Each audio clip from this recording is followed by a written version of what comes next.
어쨌든 좀 뭐 그런 열렬한 사랑을 한 번쯤 해보고 싶다. 모든 걸 다 내팽겨치고. 근데 그러기엔 이제 나이가 좀 너무 많네요. 나이는 숫자에 불과합니다.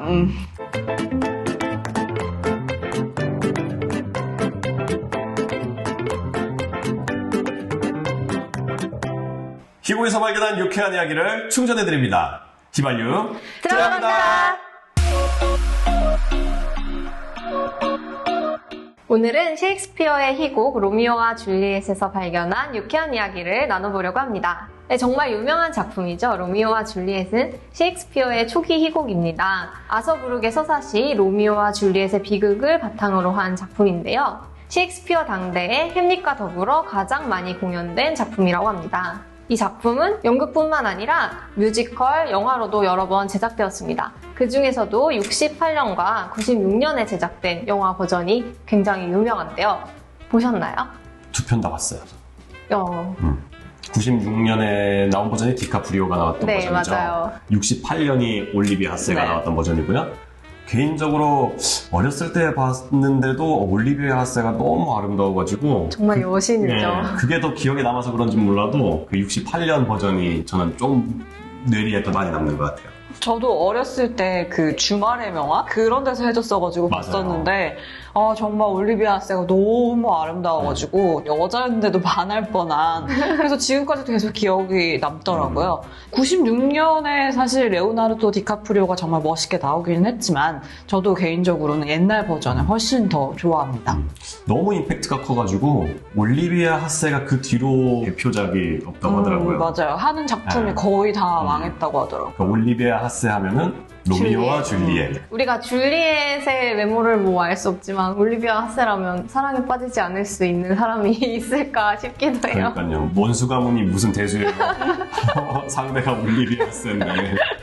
사실 그 남자 주인공도 정말 잘생긴 얼굴이었는데도 불구하고 여자 주인공의 외모에 완전히 묻혀버렸죠. 실제로 올리비아 하세가 촬영할 당시의 나이도 16살 이 정도였는데 극중 주인공 나이도 14살, 16살이잖아요. 14살, 16이면 중학교 중1, 네. 중1, 중3? 그때 뭐 하셨나요? 학교? 전 중1 때 중3 오빠랑 사귀었습니다. 줄리엣인가요? 원수의 지원이랑 연애하셨나요? 원수는 아니었고요. 실제로도 역사적 연구를 보면 그 당시에 사실 14살 이럴 때도 시집을 가는 건 사실 너무 빠른 거였고 16살 이때쯤에 결혼을 했다고 해요. 근데 좀 더 나이를 어리게 설정한 건 철없이 불타오르는 사랑을 표현하려고 한 게 아닐까라는 이런 연구도 있더라고요. 근데 꼭 나이가 어리다고 철 없는 사랑이라고 표현해야 되는지는 잘 모르겠어요. 진심이었잖아요, 둘은. 사랑의 진심인 스타일. 그렇죠. 그리고 오히려 더 순수하니까 앞뒤 안 재고 몰입할 수 있지 않나 이런 생각 들고. 뭐 지금처럼 뭐 너네 가문에 돈이 얼마가 있고 우리 가문이 돈이 얼마가 있는데 그게 우리 수준이 맞고 누가 집을 해올 거고 누가 원수를 해올 거고 이런 거 따지면 결혼 못하죠. 제가 그거보다 훨씬 순수한 사랑이 아닌가 그렇죠. 싶기도 하고요. 그냥 그 사람의 딱 눈을 보고 난 이 사람을 사랑하게 될 거야. 사랑하고 있네? 난 이 사람을 사랑해. 바로 사랑으로 진격을 해버리잖아요. 그런 거 보면은 요즘 세상에 조금 필요한 자세가 아닌가 싶기도 해요. 근데 또 그거를 또 너무 그렇게 생각하기는 좀 그런 게 사실은 로미오가 원래 로잘린을 사랑하다가 그녀를 보기 위해서 간 파티에서 줄리엣을 만나게 되는 거잖아요. 맞아요. 그러니까 되게 금사빠가 아닌가라는 생각도 들어요. 그냥 한 번 보고 이 여자가 좋아서 이 여자 쫓아다니다가 또 거기 갔는데 다른 여자가 예뻐. 그래서 다른 여자를 좋아. 저도 좀 뭔가 제가 삐뚤한 건지 모르겠는데 얘네들이 집안이 원수 사이가 아니었다면 과연 이렇게 사랑을 했을까라는 생각이 들더라고요. 그러니까 일부러 말리니까 잔디밭에 들어가지 말라고 하면 더 들어가고 싶은 마음으로 이렇게 사랑을 하게 된다고 생각하시는 거예요? 하지 말라고 안 했으면 그래 만나? 이렇게 했으면 한 며칠 사귀다가 헤어졌을 수도 있으니까 하지 말래니까 이게 더 좋은 건가 보다. 실제로 셰익스피어가 이런 말도 했다고 하더라고요. 말리면 말릴수록 불타는 것이 사랑이다. 졸졸 흐르는 시냇물도 막으면 막을수록 거세게 흐른다. 이 로미오와 줄리엣을 설명하면서 이런 얘기를 했다고 하더라고요. 그렇게 막 뜨거운 사랑을 해보신 적 있나요? 저요? 그렇게까지 해야 되나라는 생각이 있어요, 솔직히. 전 해보고 싶기는 해요. 뭔가 정말 목숨을 건 사람? 목숨을 걸 만큼 목숨 걸어야 돼요. 뭐 로미오 줄리엣은 죽었는데. 제가 뭐 저희 집안이 원수를 집안은 없으니까 어쨌든 좀 뭐 그런 열렬한 사랑을 한 번쯤 해보고 싶다. 모든 걸 다 내팽겨치고. 근데 그러기에 이제 나이가 좀 너무 많네요. 나이는 숫자에 불과합니다. 제가 지난 에피소드 시라노드 베르주라크 얘기할 때 몽테크리스토 백작이랑 그 시라노드 베르주라크를 모티브로 한 창세기전 외전 소풍의 광시곡 그 게임 얘기를 했었잖아요. 그 게임을 통해서 제가 몽테크리스토 백작을 알게 됐고 시라노드 베르주라크를 알게 됐다. 근데 이 로미오와 줄리엣을 알게 만들어준 게임이 또 있어요. 로미오와 줄리엣 또 게임이 게임을 알게 있어요? 됐어요? 네. 저 게임으로 공부했습니다. 게임이 이렇게 유익한 거예요. 그래서 막 게임 막 하지 말라고 막 도움 안 된다라고 하는데 저의 지식의 원천은 다 게임에 있습니다. 이것도 역시 창세기전이라는 게임. 창세기전을 엄청 열심히 하셨나봐요. 시리즈가 엄청 많나봐요. 몇 살 때 한 거예요, 도대체? 창세기전 2를 했을 때가 초등학교 4학년? 아. 5학년? 정말 어린 나이죠. 일본 게임이 그때는 엄청나게 인기가 있었을 때인데 영화를 보는 듯한 아니면 한 편의 소설을 보는 듯한 그런 일본 게임에 맞서서 이제 창세기전도 뭔가 고전들을 많이 차용하면서 스토리를 탄탄하게 만들어서 사람들의 몰입감을 선사했던 거죠. 그래서 이제 창세기전을 하고 창세기전과 관련된 공략을 보기 위해서 막 게임 잡지를 본단 말이에요. 이 게임 잡지를 보는데 그때 이제 창세기전 2에 대한 기사가 있었어요. 이 창세기전이라는 게임이 스타워즈 그리고 로미오와 줄리엣의 내용을 모티브로 했다라는 얘기가 있어서 로미오와 줄리엣? 로미오와 줄리엣은 또 뭐지? 그래서 그때 이제 로미오와 줄리엣을 찾아본 거죠. 도서관에서. 저랑 정말 다르네요. 저는 이제 초등학교 4학년 때 학급 문고에 있는 세계문학 전집을 하나하나 다 읽어가면서 세계문학의 세계의 길을 들였는데 전 아직 그때까지는 문학으로 넘어가기 전이고 그때는 막 위인전들을 막 많이 읽을 때였어요. 위인전 많이 읽잖아요. 집에 위인전 세트로 다 있긴 있잖아요. 맞아요. 네. 그래서 그 위인전을 읽고 있을 때 이 문학이라는 게 이런 거구나 라고 일깨워준 작품. 근데 그때는 막 희곡을 읽기가 힘들었잖아요. 왜냐하면은 소설로 읽는 셰익스피어 해가지고 로미오와 줄리엣의 내용을 소설로 각색한 것들이 많았단 말이에요. 그때. 어린이 버전은 특히 네, 거의 그렇죠.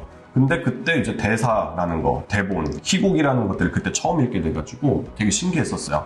그리고 그런 것들을 보고 나서 창세기전 2를 하니까 몰입감도 굉장히 더 높았고, 그러니까 창세기전도 거의 비슷한 내용이에요. 두 사람의 비극적인 사랑 이야기가 파멸로 가게 되는 그런 내용을 담고 있어요. 사실은 2차 창작물이잖아요, 이것도. 2차 창작물을 통해가지고 원전을 더 깊게 알 수 있게 된 계기, 그런 것들을 마련해준 작품이라서 그 2차 창작물에 대한 역할이 다시금 좀 중요하겠구나라는 생각이 또 들기도 하더라고요. 제 생각에도 이 로미오와 줄리엣이라는 작품은 정말 수많은 2차 창작물을 배출해낸 작품이 아닐까 싶어요. 그래서 저는 어떤 작품을 좀 얘기를 해보면 좋을까 생각을 해보다가 가장 먼저 떠오르는 게 바로 타이타닉이었거든요.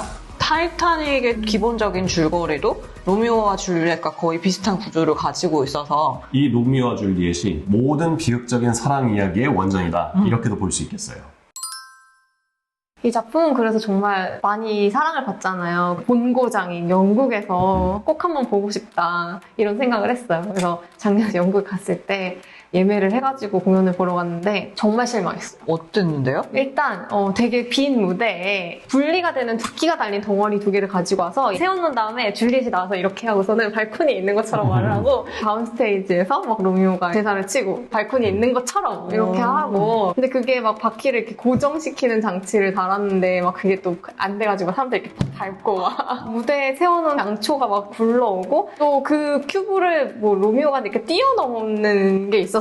근데 그러다가 자기 발에 걸려가지고 막 이렇게 넘어지고 진짜 난리도 아니었어요. 그 정도는 환불해줘야 되는 거예요. 공연 엄청 길었거든요. 막 인터미션도 있었는데 2시간 반 넘었었던 것 같은데 좀 실망을 했었어요. 연습도 약간 덜 됐나 보네요. 그러니까 그런 것들을 좀 기민하게 대응을 하고 빠릿빠릿하게 좀 수습도 해야 되고 그래야 되는데 그러니까 실수하고 나서 이게 당황했다라고 보이기 시작하는 순간 그거 아래로 무너져 내리니까 로미오가 귀엽게 생기긴 했었는데 좀 그래 아쉬웠어요. 그리고 그 용서가 팀이 될 그냥- 정도는 아니었나 보죠? 네, 그 팀이 그냥 그걸로 투어 다니는 팀인 것 같더라고요. 런던에서 그날 또 하루 특별 공연이라 되게 부랴부랴 예매해서 갔던 건데 좀 실망이었고 그래서 좀 잘하는 데서 보고 싶다 해가지고 제가 5월 달에 그 셰익스피어 글로브에서 셰익스피어 극장이 있거든요. 거기에서 하는 공연을 예매를 했었는데 코로나 때문에 그 전에 귀국을 하게 돼서 못 봐서 너무 아쉬웠어요. 안타깝다.